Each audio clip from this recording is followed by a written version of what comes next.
What is the law? What laws apply to every single man on this earth? Because they often say no man is above the law. Okay, so which law are they talking about then? Well, there's common law, there's civil law, there's contract law, there's Sharia law, there's Christian law, like there's all kinds of laws. Mm-hmm. Admiralty is just one of them. And when it comes down to it, a lot of those are only associated to activities depending on what we're doing and what we consent to. So corporations, for example, are all subject to a number of laws because they are the creation of the government. So the master gives the rules for the servant to follow. Okay? So does that apply to you? Well, unless you're a corporation or you're behaving as a corporation, the answer is no. So I ask the question, what is the law? The history of law gives us an understanding of its evolution, which is intimately linked to the evolution of our species. The function of law does not simply govern our physical actions. We have many layers of existence, including physical, mental, emotional, conscious, and spiritual. Because we cannot escape any of these, an affliction to one of them reverberates in consequence between all of them. It is irresponsible to assume that law pertains only to portions of our lives. Law is the very foundation of life itself. All law forms today are based upon our consent. Should the people of today discover the important truth that we can say no at any time, we may find a revolution within the current system to be inevitable. Everything we are experiencing is the evolution of experience itself. This is why I can't say what the future should look like. The second I give a model for the future, there will instantly appear a rebellion against that model. And that rebellion is very important because the future is not about ending up with a beautiful result. It's about learning from the process and allowing that process to always welcome change. There are three fundamental stages to our evolution: childhood, adulthood, and parenthood or leadership. A child is typified by being dependent upon external support for food, protection, and health. In the animal kingdom, the transition from childhood to adulthood is complete when the child is no longer dependent upon others to be fed, protected, and kept in good health. We are a species of perpetual children today in our society. And as easy as it would be to blame the political, economic, and societal system that breeds dependent people, it is an inescapable truth that the entire system is a reflection of the condition of its people. Seldom do we see adults today in the sense that they can govern themselves, which means it is even less frequent that we see individuals fit for parenthood or leadership. The stage of parenthood and leadership comes when not only can we govern ourselves, but when we are ready and willing to help others become self-governing. The leaders of today are unfortunately nothing more than children with adult bodies wearing leadership clothes. Our entire species is being faced with a choice: govern the self or be governed by others.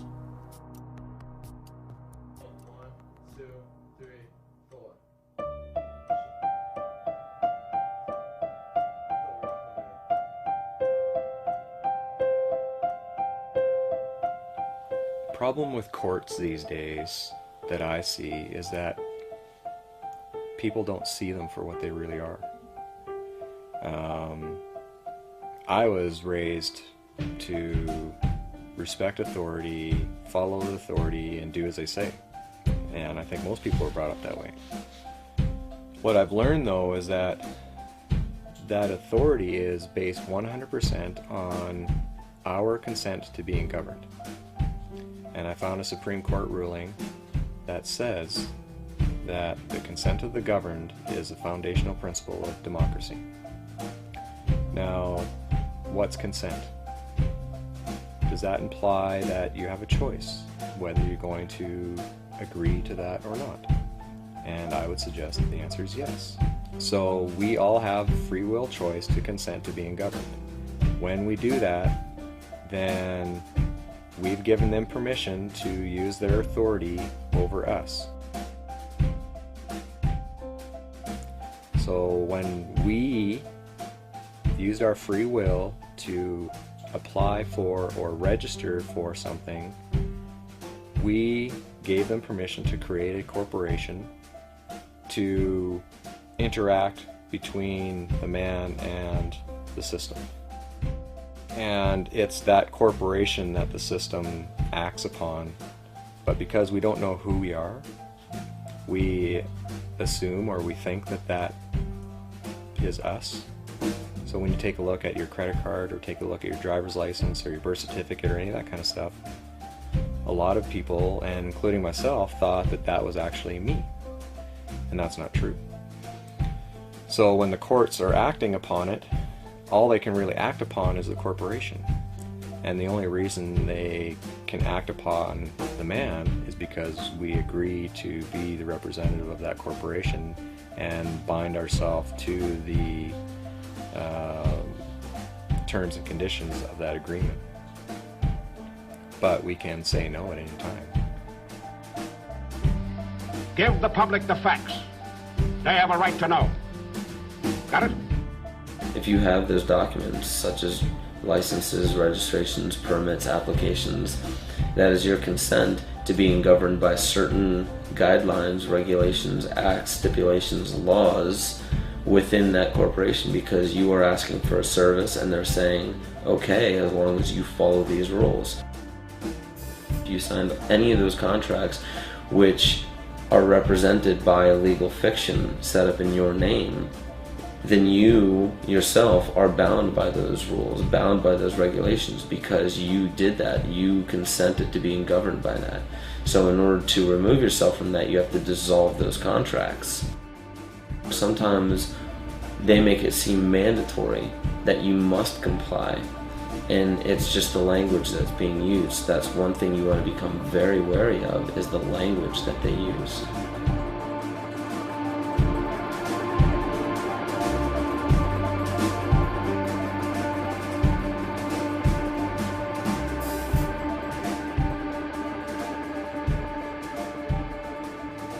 I was to ask you, how do you define person? What would the normal definition of in our community be for that word? Human being. And if we take a look at the dictionary, it says a human being regarded as an individual. That's what we would normally view the word person to be. In law, okay, now we're using their words. Whenever you're dealing with corporations and the government and all that kind of stuff, person means an individual or incorporated group having certain legal rights and responsibilities. Not a human being regarded as an individual, but as an individual or corporation.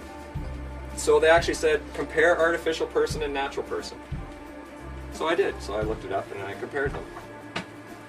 Artificial person, a legal entity, not a human being. Natural person. A natural person is a human being that has the capacity for rights and duties. Just because you have the capacity doesn't mean that you're going to use your free will to exercise them. You have the capacity for rights and duties, but it's up to you to exercise them. I actually found the legal dictionary that they use in the US. So every time they argue about the definition of a word, yeah, it's a volume that's as long as my arms of books. So by curiosity, I looked up the word person. And on each page there was probably, I would estimate, about 15 different definitions with each court case. And the word person ran for around 200, 250 pages. So there was literally thousands of different definitions for the word person. How can anybody possibly learn all that in order to protect yourself? Well, part of the Magna Carta states that to none will we sell or deny a right or a justice.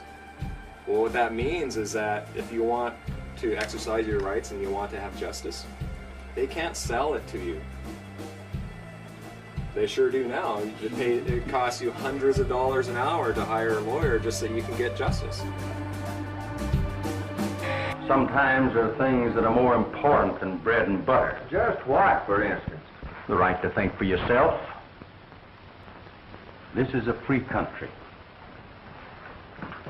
where nobody can set themselves up as absolute ruler and force other people to do their bidding.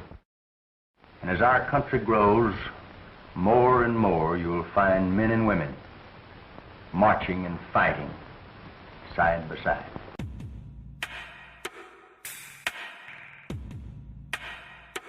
So at the revolution, the sovereignty devolved on the people, and they are truly the sovereigns of the country. But they are sovereigns without subjects, with none to govern but themselves. The citizens of America are equal as fellow citizens. And this was a U.S. case in, what's the year, 1793. So every U.S. individual is sovereign if they knew about it and if they haven't got hooked into the corporate game that's being played down. So, a sovereign, a person, body, or state vested with independent and supreme authority. So, if you're sovereign, does that mean that somebody else has authority over you? No. You have the supreme authority. What about an officer of the law? They have no authority over you. They're your servant, okay? But what they do is they try to get you into a contract so that you contract away your rights so that they then have authority over you. Asking for a driver's license, insurance, and registration. If you give it to them, that's a contract. You then gave them authority. Then they can do whatever they want to.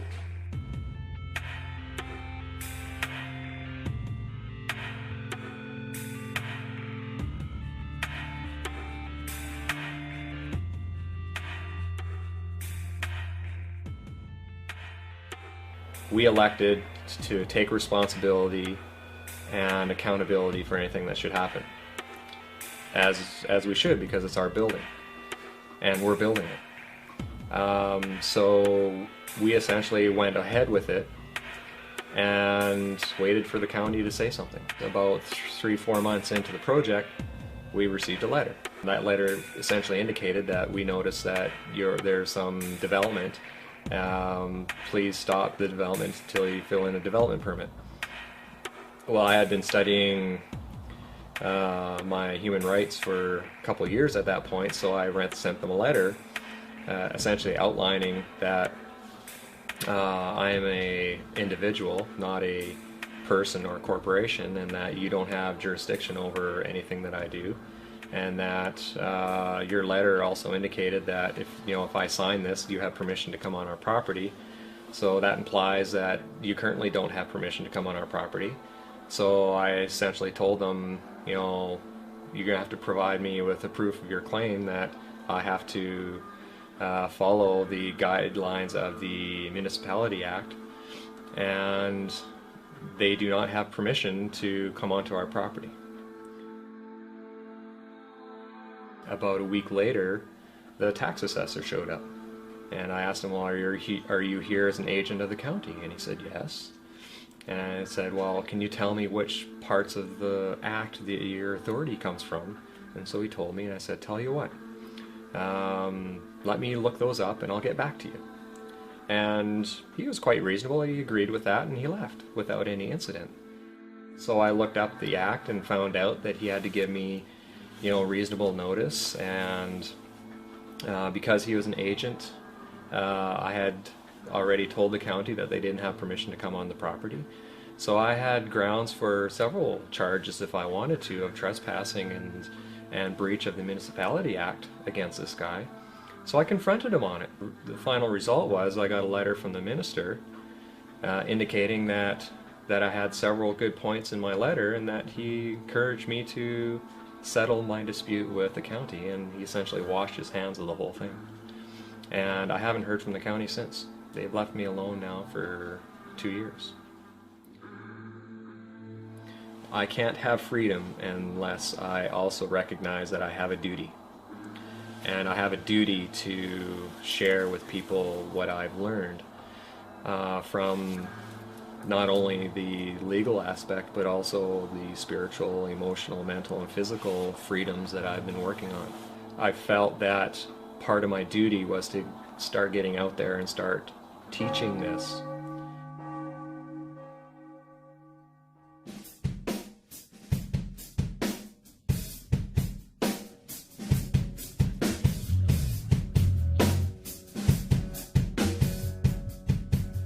Petro. Yes, sir. Stand by for operation of the time machine. Yes, sir. Where to this time, Captain? Back to the year 1215 and King John of England. Yes, sir. Everybody's familiar with Robin Hood. King John, you know, the tyrant, was actually real. The problem with King John is that he did not know how to fight a war, and he had no land to his name. So he ran to the Pope in 1213 and asked Pope Innocent III for some help.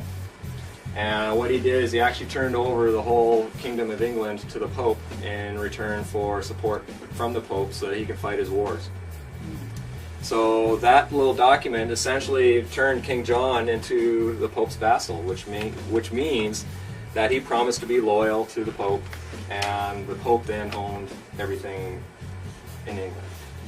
A couple years later, his barons cornered him and stuck a knife to him and said, you know what, we're not happy with the way you're treating us, we want you to sign this Magna Carta. But if I sign this, I shall be no king. You have given me 24 overlords. These 24 will see that you carry out the terms of the Magna Carta. You have no choice, King John, but to sign. So the Magna Carta was the basis of English law. That's right, Jet. And the basis of American law as well.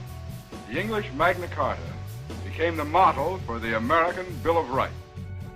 This is the founding document for our human rights within our country, within Great Britain, within the United States, Australia, New Zealand, South Africa, any crown colony, their legal systems are based on this document. But he was doing it at knife point. He's under duress. Is that a legal contract? No. So I have a question. If it was under duress and this is not a legal contract, then how can they possibly continue using this document as the basis for our legal system?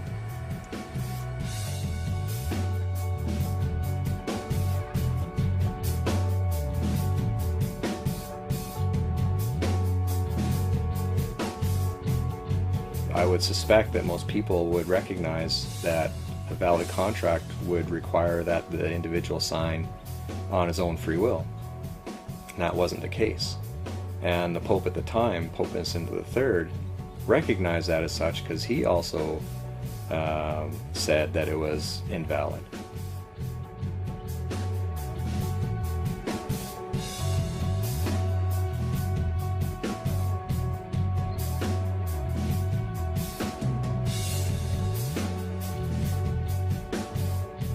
Kings of Europe decided, you know what, there's this huge piece of land just across the Atlantic Ocean, let's go get it. And so how they did it though is they chartered corporations. You know, the king set up a corporation and it was funded by the king and bankers and that kind of stuff, and they came over and they stuck the flag into the ground and say, you know, we claim this for the King of England, and set up shop and started dealing with the First Nations people that are here. And you know, I'm not going to go into all the atrocities that happened.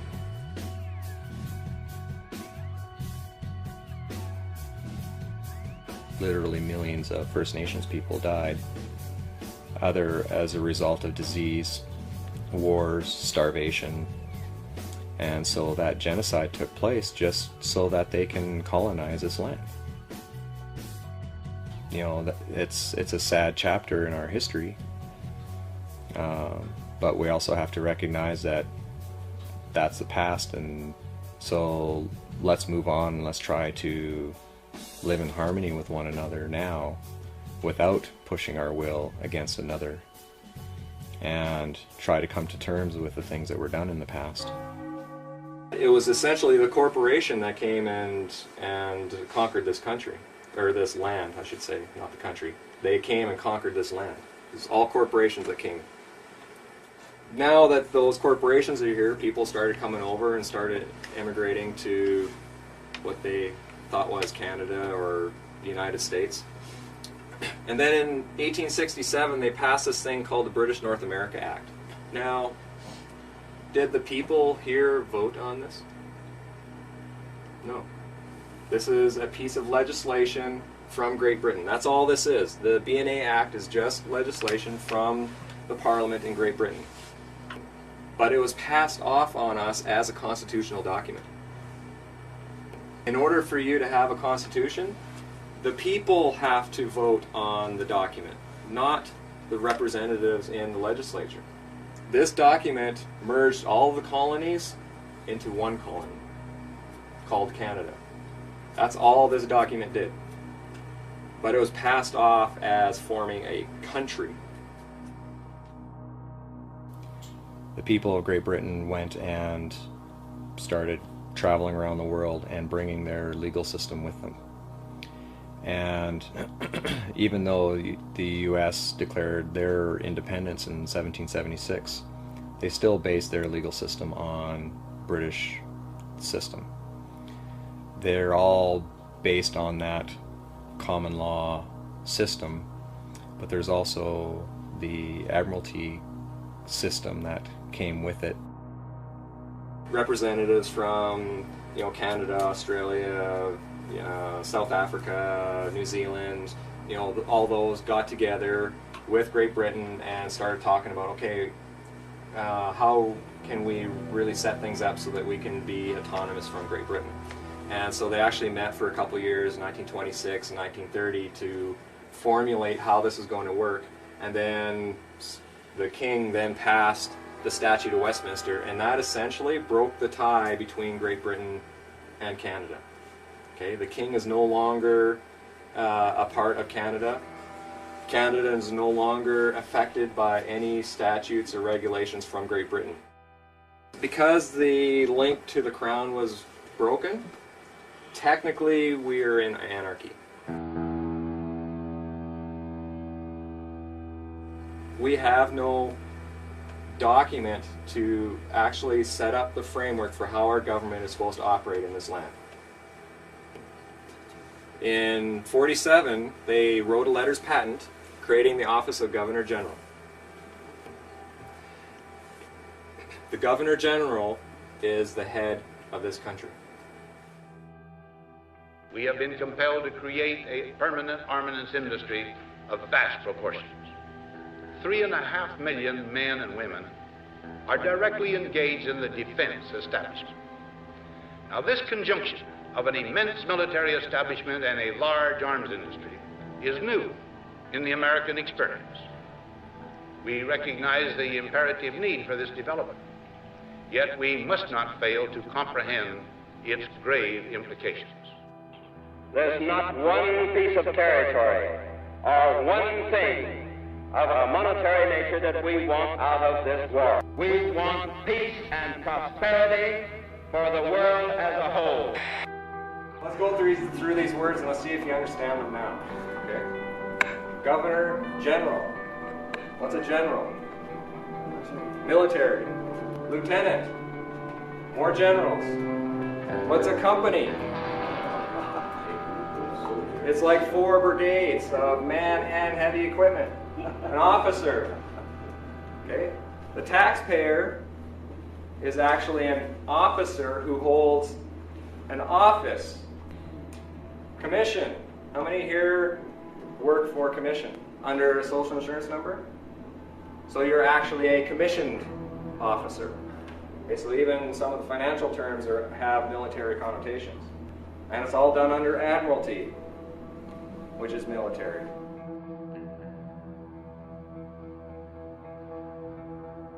When you turn 18 and you start working under a social insurance number or accept a birth certificate, you're actually accepting being posted at a military post, evidenced by a name, address, and a date of birth.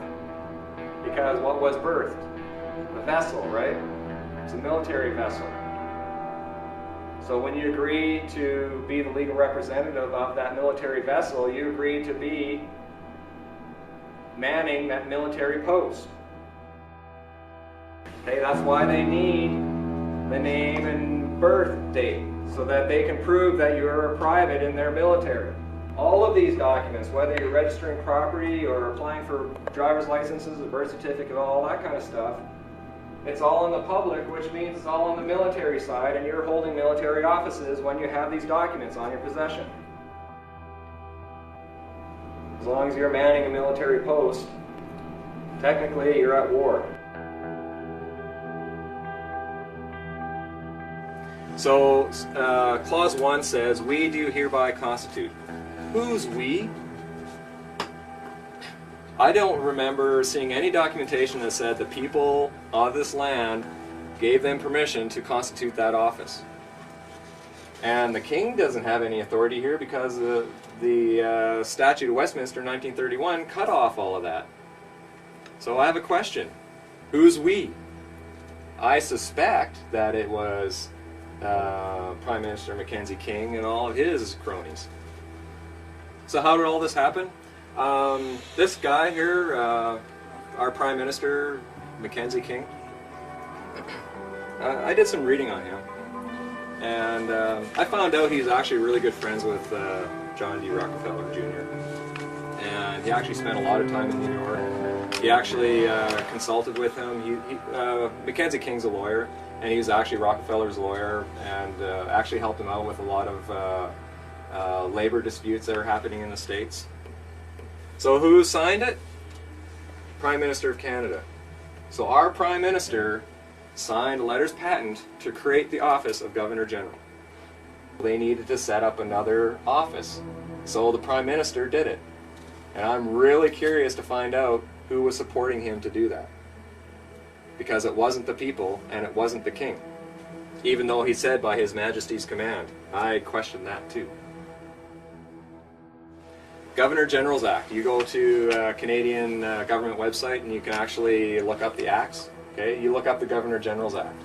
And in there, Clause 1, or Clause 2 says, the Governor General of Canada or other Chief Executive Officer, CEO, CEOs are for companies, or administrator carrying on the Government of Canada on behalf and in the name of the Sovereign, by whatever title designated is a corporation sole. Okay, a corporation sole is a corporation, except that there's only one individual that holds that title or owns that corporation. Corporation soles actually are used all over the place. The Pope, the office of the Pope is a corporation sole. The office of the King is a corporation sole. The Governor General, Lieutenant Governors, the Catholic Church, all of their bishops and archbishops and cardinals, they all hold corporation soles.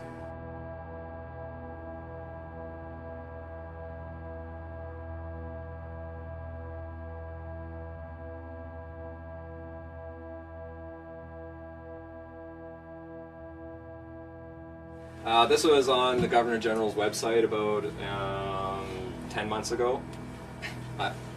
You won't find it now because they changed it. So I'm really glad I got a screenshot of it.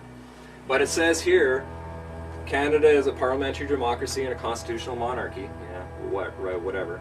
This means Canadians recognize the Queen as our head of state. Canada's Governor General carries out Her Majesty's duties in Canada on a daily basis and is Canada's de facto head of state. Does everybody know what de facto means? Illegitimate but in effect.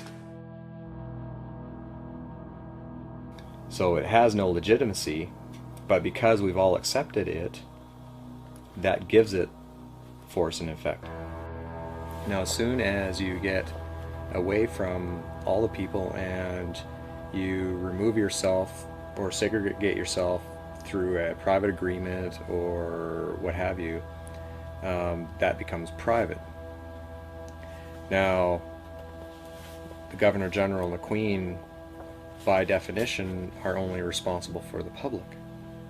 Government is there to deal with the public for us, but they've turned everything public. As soon as you register property like land or vehicles or any of that kind of stuff, you turn that into a registered item which is in the public. if you're in the public, they assume that you're vulnerable and that you need protecting from others and from yourself. As soon as you're using all of your corporations, that's all on the public side, and that's all governed by the public, which is the government. So part of the process that I went through was to actually explicitly say, I do not want to be governed.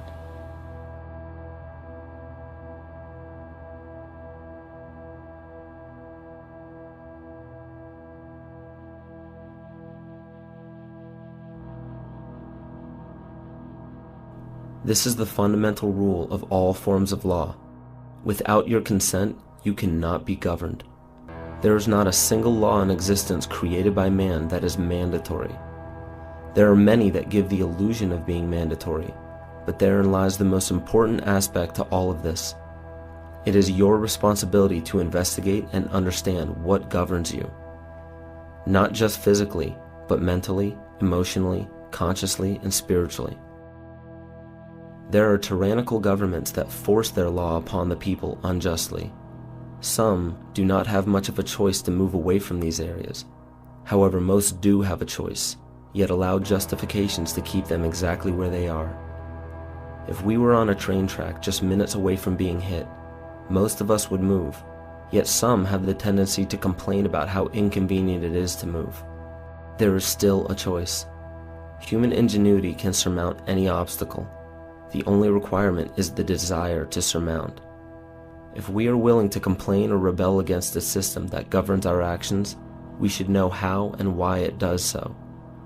In doing this, it is important to understand who we are, where we are, and what options we have.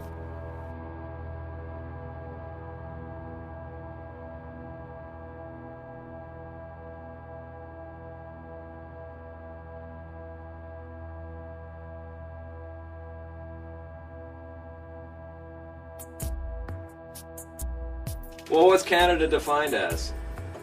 In the Interpretation Act, Canada, for greater certainty, includes the internal waters of Canada and territorial sea of Canada. Okay, now that word includes is a tricky word. There's a legal maxim that says the inclusion of one is the exclusion of all others. Okay, so whenever you see the word includes, it means it's this and nothing else. Hold on here. You're trying to tell me that Canada is just water? Yes, it is. This red, that's Canada. We, sitting in this basement, we are not in Canada. Well, the term Turtle Island, my understanding, is an actual word that the First Nations people called North America. When the Europeans came over, they then started putting their own terms and words to the land. However, it was all done through corporations. Well, that's why they need the Admiralty courts, because Canada is only water. You can't have law of the land if you have no land. You need Admiralty courts to operate in Canada because it's all water. You need your ships. Okay. Everybody know where they fly the flag on the Parliament buildings in Ottawa? On the top of the Peace Tower, because they don't have any land to plant their flag. We need land to plant a flag. Take a look at the U.S. Securities and Exchange Commission. You type in the word Canada, it's listed there.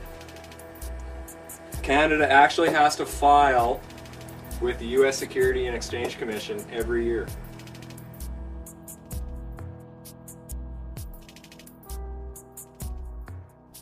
The Admiralty courts are set up to govern business between corporations, not people. The jurisdiction of Admiralty courts does not deal with human affairs. Only when humans, knowingly or unknowingly, represent a corporation by using licenses, registrations, certificates, and applications do they fall under Admiralty jurisdiction. It is a well-disguised fact that nearly everything we believe to be our country, our courts, our police departments, and even the documents that represent us as individuals are in fact corporations in the business for profit.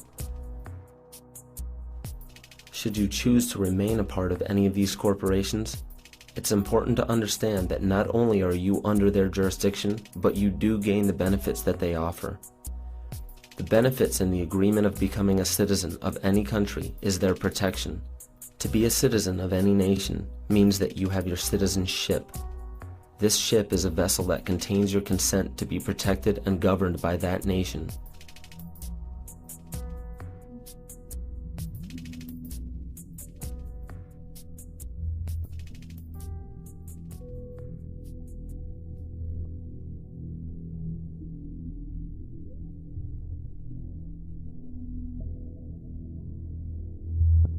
It was November of '07 when I actually got pulled over by city police. You know, they had 2 or 3 police cars there, but what essentially happened is he came up to the window and said, you know, asked me for my driver's license, insurance, and registration. And I actually told him, well, I don't have a driver's license. And he goes, yeah, that's why I stopped you. I'm not a corporation, and I do know that I'm not here to submit to other people's authority. I didn't realize it at the time, but I was actually testifying to him. I didn't need to tell him that I didn't have any of those documents. At that point, he then asked me, well, what's your name? Well, I told him, well, my friends call me Rob. I don't let a name define me, or I don't let a career define me. I'm not a name or a label. Again, I was testifying. I didn't have to disclose to him my identity, but it was enough information for him to make the link between that name and the name that he has jurisdiction over, which is the artificial person that was on the driver's license that was expired. And that was grounds enough for him to proceed with filing charges of driving without a driver's license. And he essentially gave me to the count of 3 to accept these, or he would continue filing more charges and tow the vehicle. And I finally accepted under, you know, I was extremely stressed out at that point because I didn't want to lose my property and that kind of stuff. So I accepted them and decided to deal with it through letters. Like if I was a judge, for example, and you walked in and claimed that you're sovereign, one of the things I'm going to look at is, okay, does this guy behave like a sovereign? Did he, you know, provide me with pre-notice and, you know, try to resolve the issue before it even came to court? And was he honorable in his communications and his interactions with people? So at that point I started a letter campaign, writing letters to him to ask him, you know, for proof of claim of a whole bunch of things that he was claiming over me. And he essentially ignored all of those. So I showed up in court for the plea. Okay, now I know what the plea is all about, right? So I didn't go in there with all my books. I essentially went in there to essentially say, you know what, there is no harm done here. There's no cause for this court to be hearing.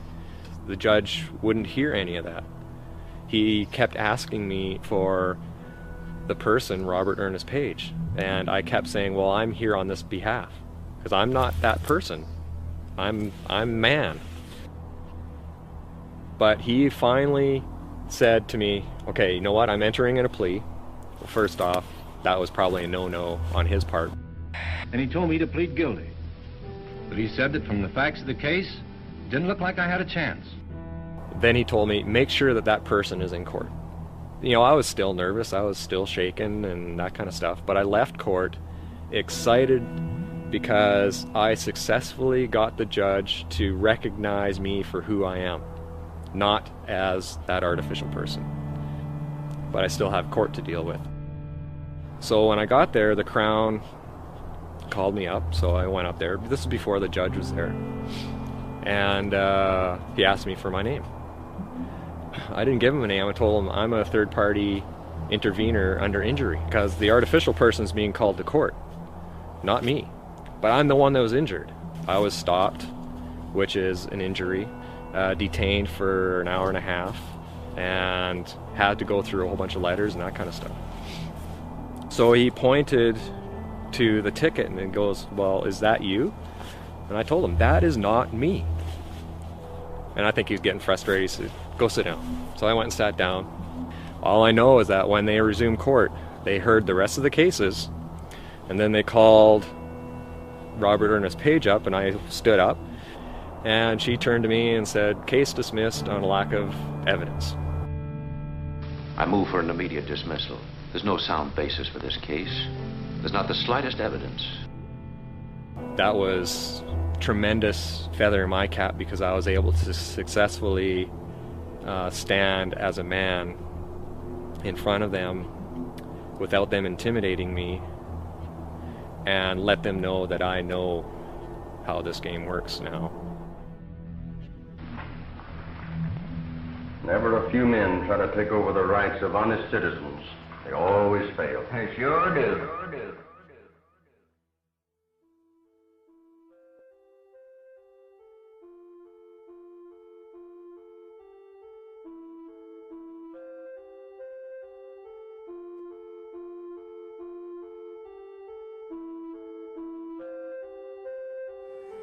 The created cannot be greater than the creator. Whether you believe in God or Allah or Mother Earth or whatever, that's your creator. I believe in God. God's my creator. And even right in the Bible, Genesis 1:27 says God created man in his own image. Well, since man was created in the image of the divine king, delegated sovereignty or kingship was bestowed on him. Okay? So I believe that the creator created each and every one of us as kings and queens. Okay? That means there's absolutely nobody between me and my creator. Okay? If I have somebody in between, then I have more than one master.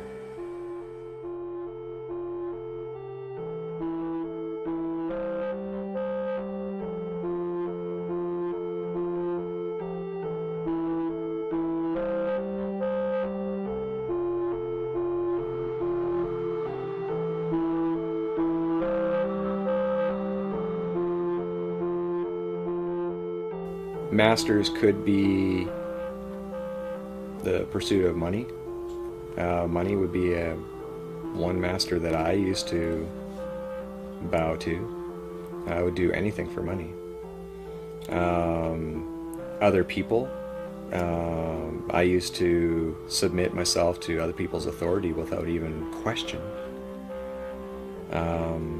Whether that be, a teacher or politician or police or whatever. Does that mean I don't respect them? No. I honor them for who they are and what they're doing and the path and the journey that they're on. But does that mean I have to bow to them as a master? No. Anything one fears could be construed as a master. But that also means that our creations are our servants. Okay? We created government. We created the corporations. We created all the bylaws and legislation. Okay? They're there to serve us.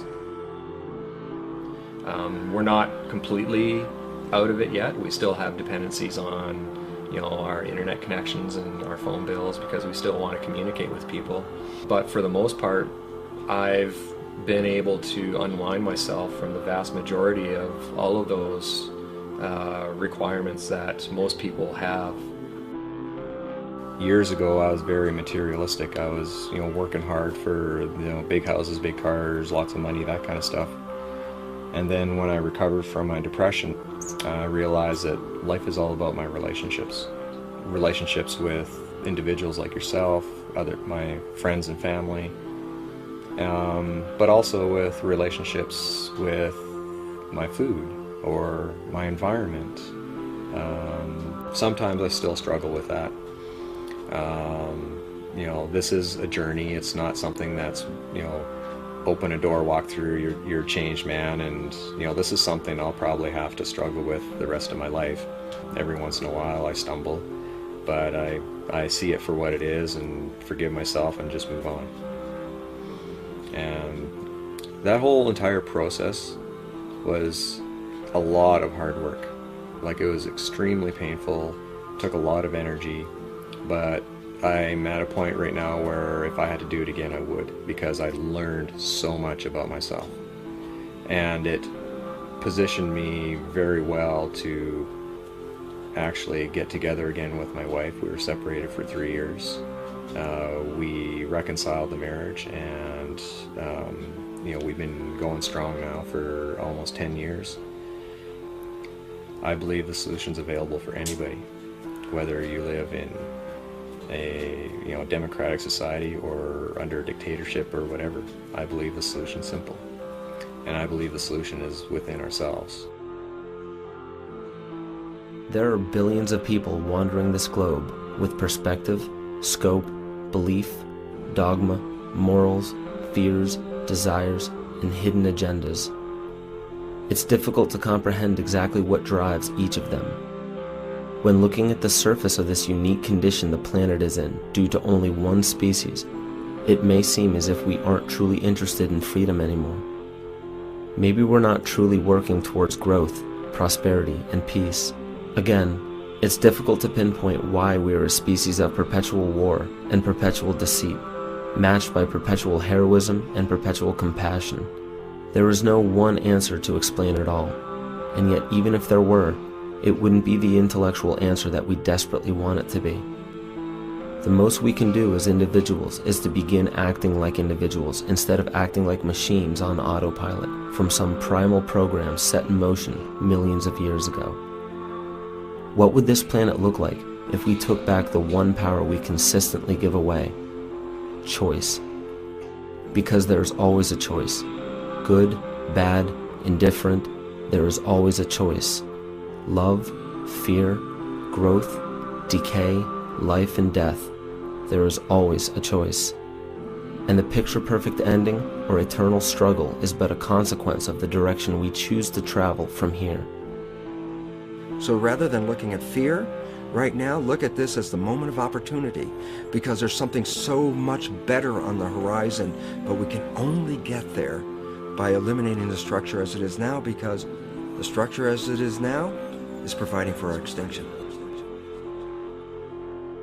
Let the word go forth from this time and place to friend and foe alike that the torch has been passed to a new generation born in this century, tempered by war, disciplined by a hard and bitter peace, proud of our ancient heritage, and unwilling to witness or permit the slow undoing of those human rights to which this nation has always been committed and to which we are committed today at home and around the world.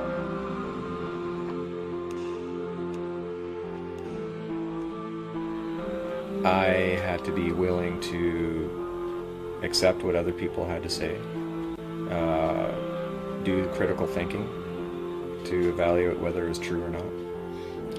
I had to learn. I had to learn how to change. I had to face my fear and confront my fear. I had to be honest with myself, which was difficult. I had to learn how to let go.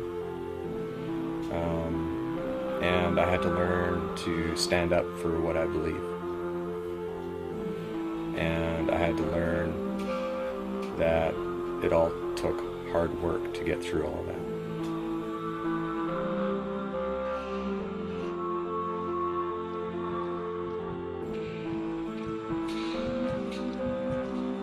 Yes, I'm talking about a nonviolent revolution of consciousness.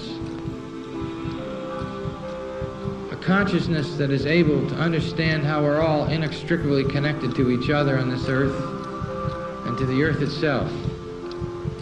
And that if we violate those fundamental principles, we do so at our own peril. Yes, we can continue to live in this delusion and the denials of reality because it's painful. It's frightening. Sometimes it's terrifying. It's terrifying to face the truth. So I ask each of you to search your hearts to what your truth is for being a citizen of the earth, promoting justice as a foundation for peace. It's not going to happen magically, and I think it's not going to happen by relying on these political structures and institutions.